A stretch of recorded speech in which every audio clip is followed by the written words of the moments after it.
Hey folks, it's T2sday. This is the T2 tile project where we are trying to build a whole new computational stack from the bottom up, a whole new stack, trying to get around some of the problems that have been along with computing, along with all the amazingness of computing since the beginning. And so today is a big day for me. We've been working on a new kind of architecture for a long time. This is a project that has been going since, I believe, summer of 24, at least as far as thinking about it, and some delayed gratification big time here. So I don't know how long this is going to take, but it's going to take a while. Okay, so this was the goal for today. Live noon Mountain Time. I failed in that goal. It's now 10 past or something like it, and I have to blow my nose. We'll see if I can get through. It's okay. The goals we hear, and here are the results. Toddler P4 events, yes. What's that? We'll find out. Visible FB Dragon Res, what's that? Etc. Check off many to-dos. Well, you can see what that is. Yes. Have much more huge fun. Yes. Yay. Prepare for NaNoWriMo. No, didn't even try. So FB, that's not Facebook, that's ForkBomb. Dreg and Res are some of the classic laws of physics of this new computational model that I've been exploring. Okay, I'm going to actually try to blow my nose for a second, excuse me. All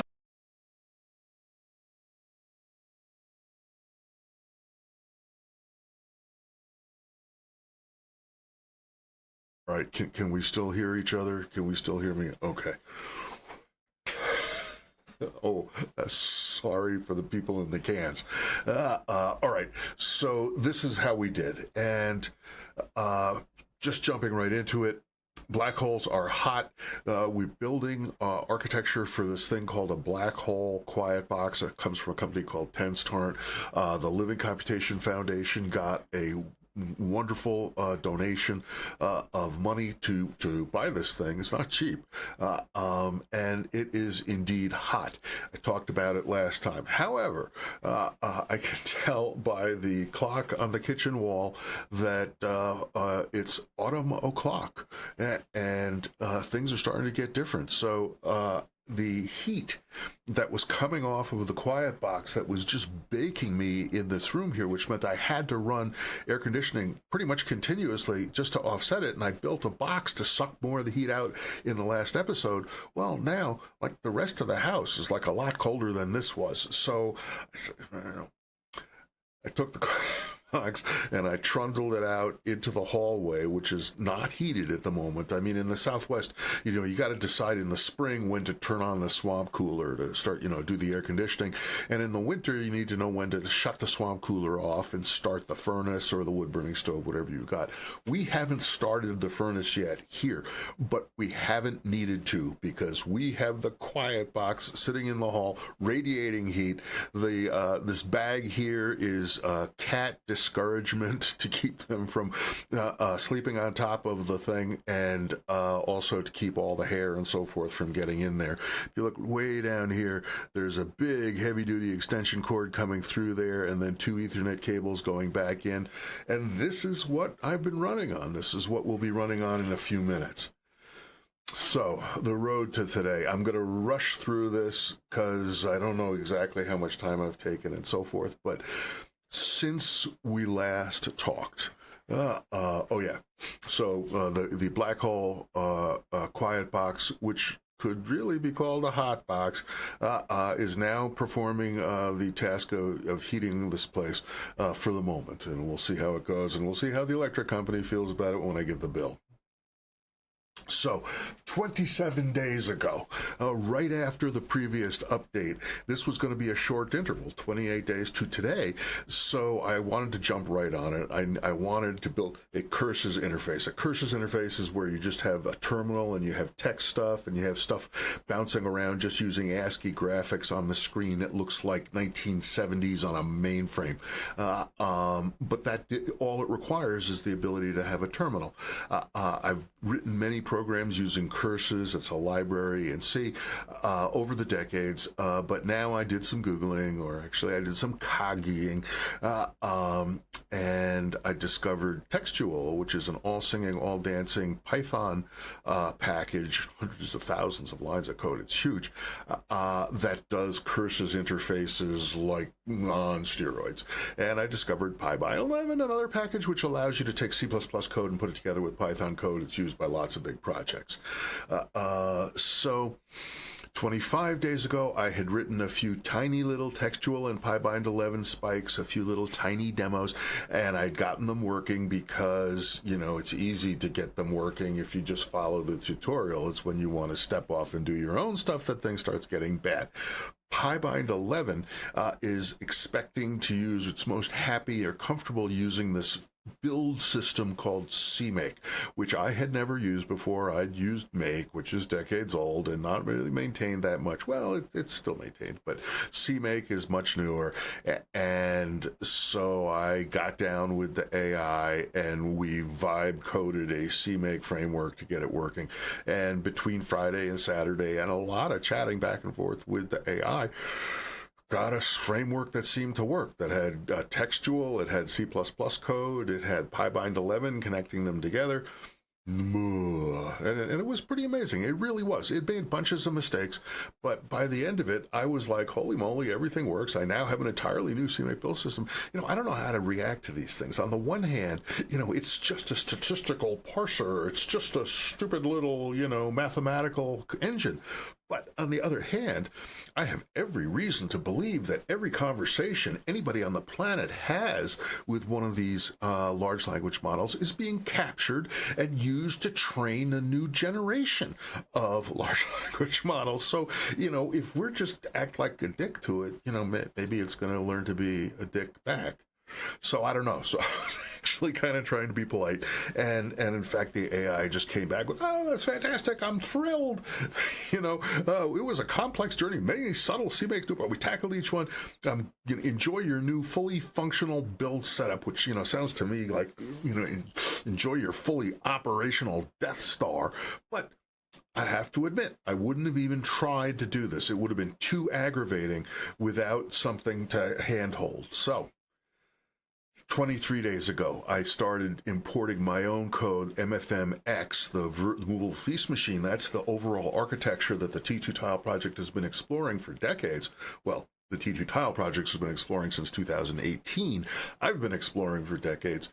And I'm building a version of it that meant to run on the quiet box, and I started importing it so that you could run things from Python and say, you know, black hole, and build a new thing and say black hole.start and so on and so forth.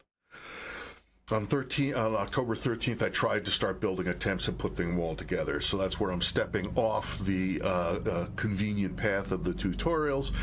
And T-minus 19 days, it was just bug after bug after bug after bug. There was one that took me, I think, over a day, where, you know, the host block is something I made up.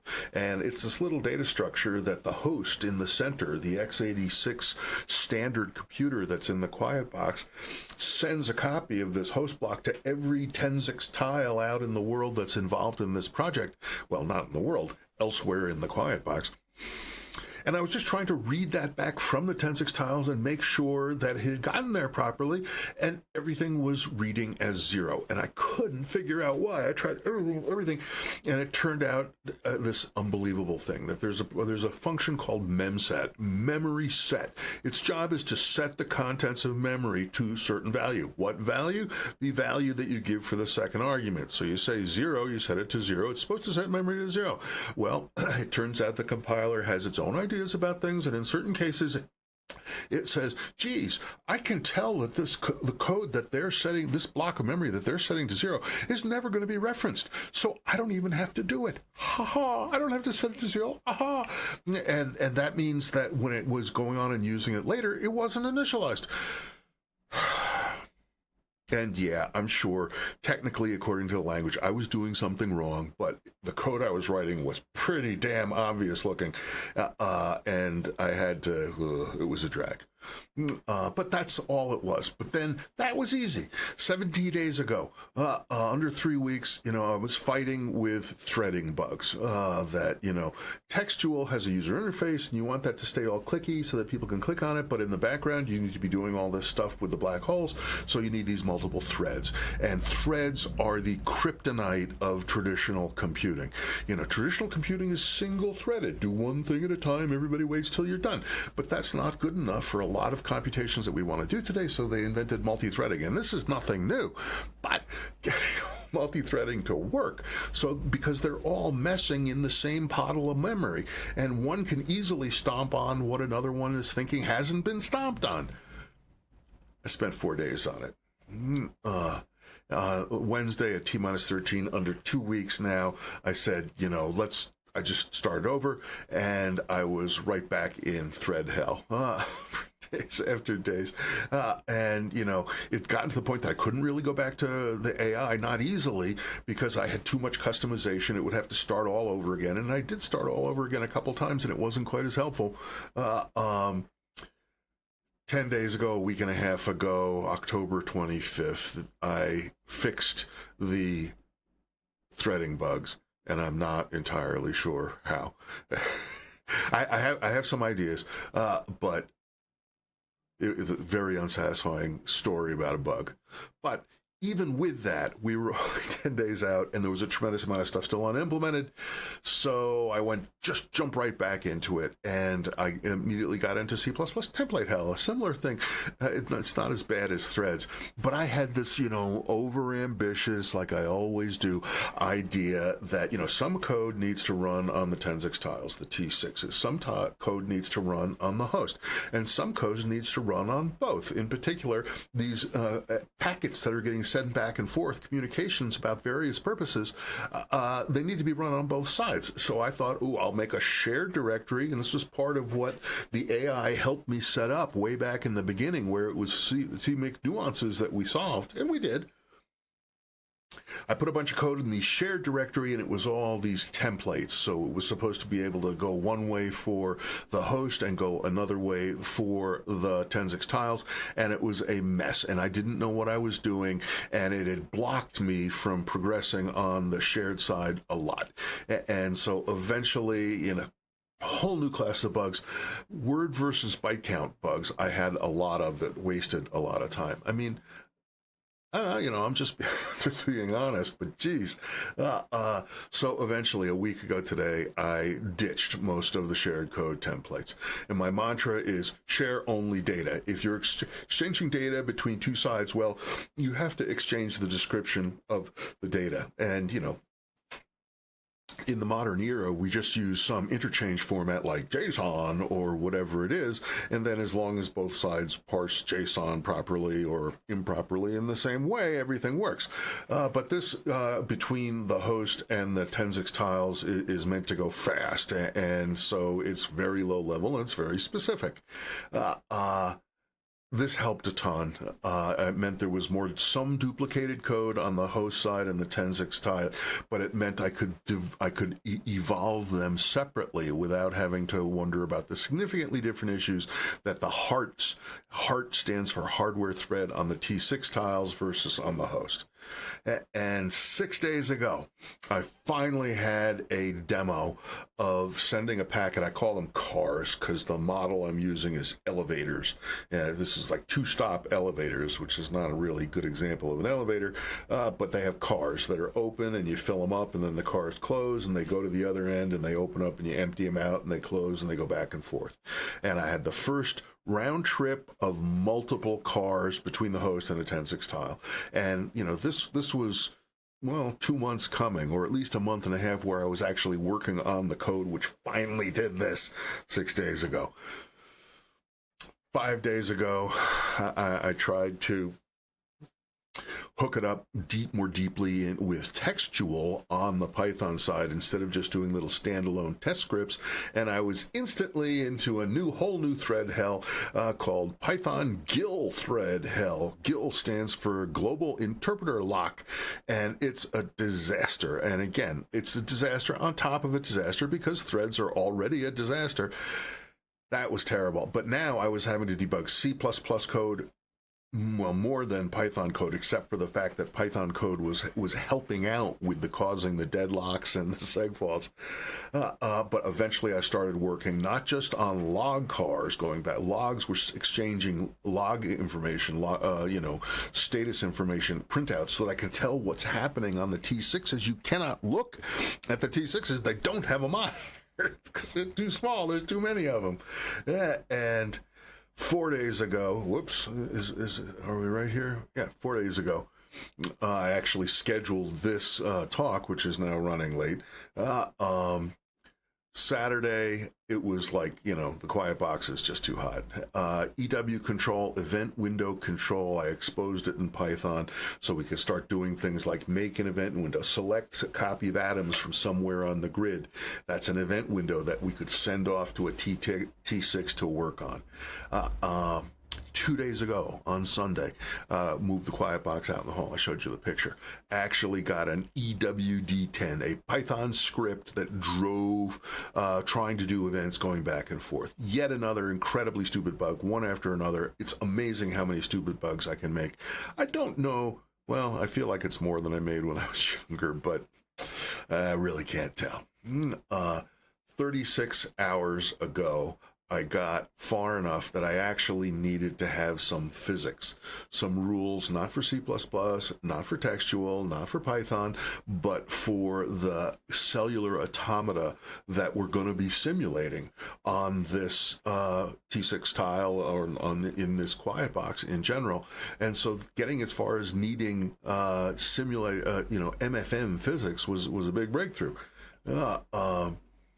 25 hours ago, Heartbee. So again, I'll show the map of all this. Heartbee is one of the smallest little things inside a Tensix tile. Inside each Tensix tile, there are 5 hearts. Heart stands for hardware thread, and Heartbee is one of the 5, and that's the one that I've tapped to actually do the event window processing, at least so far. And it ran it for the first time and sent the answer back, and I could see it. Yay! Well, no. It only did 3 events, and then it locked up. And,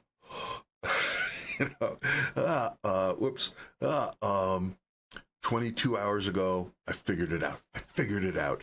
And got the round trip going reliably. So the host had a big array inside its own memory where it picks out event windows, sends them off to a T6 tile. Whoever has got whatever elevator cars, whatever empty elevator cars are on the host, it fills them with event windows and sends them out to all the specific T6 tiles on the black holes.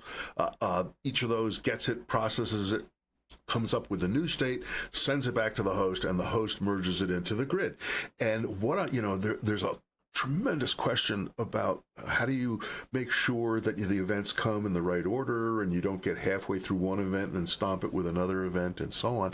And I've taken an incredibly lame attitude to it where it just tries to apply it, and it excludes everybody else from accessing the memory just at the time it's trying to apply this one window. And then once it's got it, it says, okay, is the event window currently where it's supposed to be the same as it was when I sent this event out? And if it is, then I replace it with the new window that the T6 tile sent back. And if it's not, I just throw it on the floor.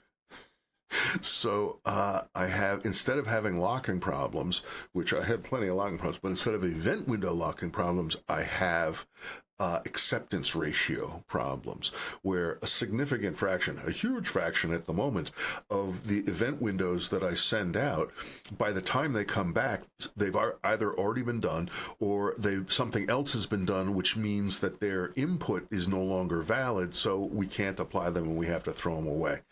But it worked, and that was great. I absolutely enjoyed it. So, in the last couple of hours, in addition to trying to get ready to do our T2sday update that we're doing now, I got Fork Bomb running, and there were 5% acceptance rate. Is this horrible AI waste of energy thinking or what? 95% of the event windows that we send out to the T6 tiles, they come back and they get dumped because they've already been done. Now, a large part of the reason for that is that fork bomb just fills space, and once it's filled space, there's nothing left to do on the inside. Another physics, dreg and res, has particles that bounce around, and we'll see that in a second. So there's more variety going on, and there's more different events that can be sent out to the T6 tiles. And since then, I've been trying to get ready for the update and just feeling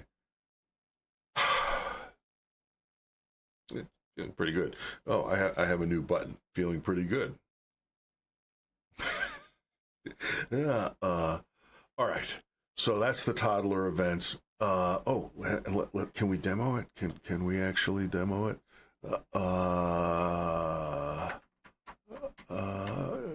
Maybe. I'm gonna pretend. Well, I'm gonna try it, and we'll see. This is what the actual code looks like, and this is C++ code to do fork bomb or to do drag, and it's very, very low level, but it's working, and we're going to need to improve on that as we go along. So the first thing I'm going to do is recompile. Because, all right, so it's already finished recompiling the code that's going to go onto the T6s. Now it's rebuilding the code that's going to run on the host. And most of the time is wasted getting these dependencies of Python. And all right, and there it is. Now it's actually done. And okay, so now I'm going to run it. All right, let's, probably can't see this here, but in a second. Okay. So there it is. This is drag and res running on a grid that's getting bigger as we go. And you probably could have seen it for a while, but you can't see it now. That 2 is the drag and 3 is the res. And they're just bouncing around and so on and so forth. So in the interest of saving time, all right, I'm going to stop this one, and I'm going to go ahead and do the fork bomb just because it's more fun, or it's more fun to watch anyway. Look at that go.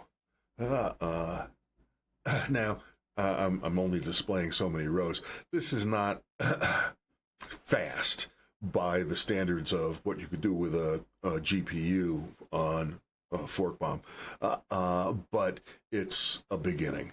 And so, okay. So hopefully that was visible. I don't know how it works so far. This is I've gone way too long. I'm going to skip this. I'll come back to this and talk about it in the live stream. So I'll put a link to it. So if folks are watching the T2sday update and they want to see a little bit more internal stuff, they can go to the live stream. I'll skip this also and just run to the plans for next time. So